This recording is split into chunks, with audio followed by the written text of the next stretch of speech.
Jean-Luc Bahati, je suis membre de la synergie Kinroad. Alors, de quoi est-ce qu'il s'agissait aujourd'hui dans cette séance? Aujourd'hui, il s'agissait de mettre à jour les défenseurs des droits humains et les journalistes également sur la proposition d'Eddy qui est en examen à l'Assemblée provinciale.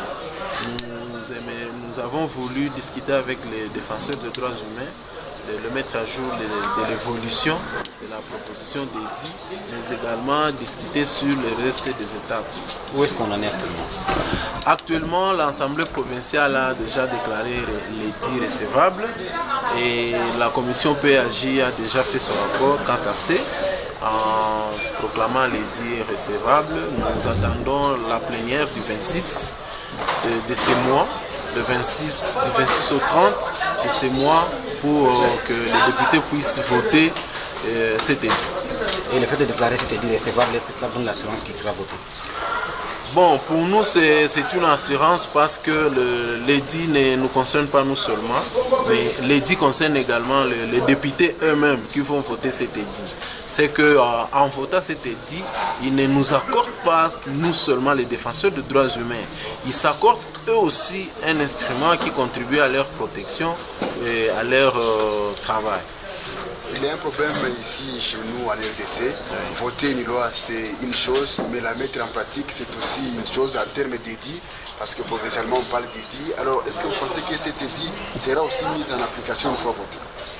Nous croyons fermement parce que nous avons un gouvernement très responsable quant à l'application des textes et nous croyons que dès que l'Eddy sera voté et promulgué, l'Eddy sera mis en application parce que c'est un texte et que c'est nous qui aurons demandé à faire usage de ce texte à chaque fois qu'il est nécessaire.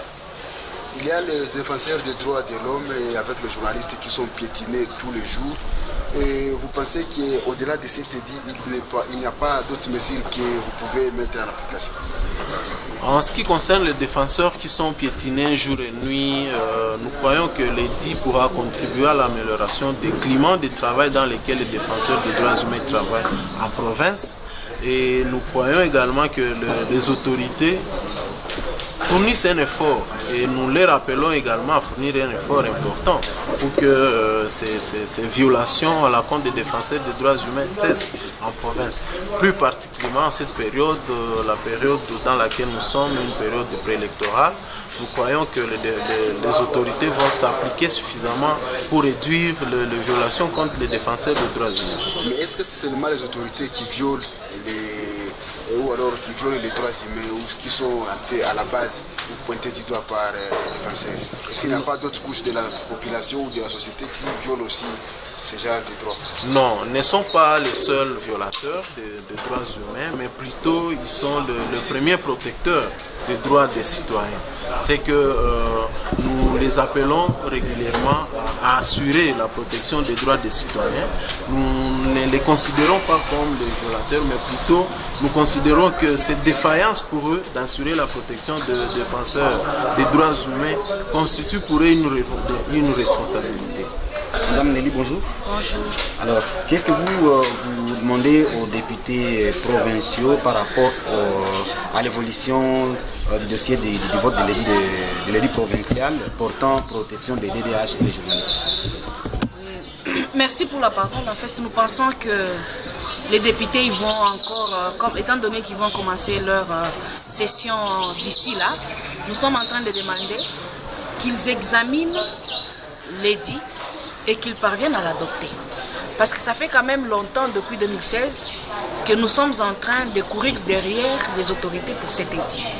Nous pensons que si ce domaine aussi est légiféré, ça permettra aux défenseurs de droits humains que nous sommes de se sentir aussi à l'aise dans leurs activités quotidiennes. Et donc nous sommes en train vraiment de demander aux députés, ça sera aussi une manière de pouvoir clôturer la législature qui a commencé depuis 2006. S'ils parvenaient à nous donner l'Eddy, nous allons, en tout cas nous serons très contents et nous allons leur dire merci parce que au moins dans ce secteur-là ils ont été, je dirais, efficaces.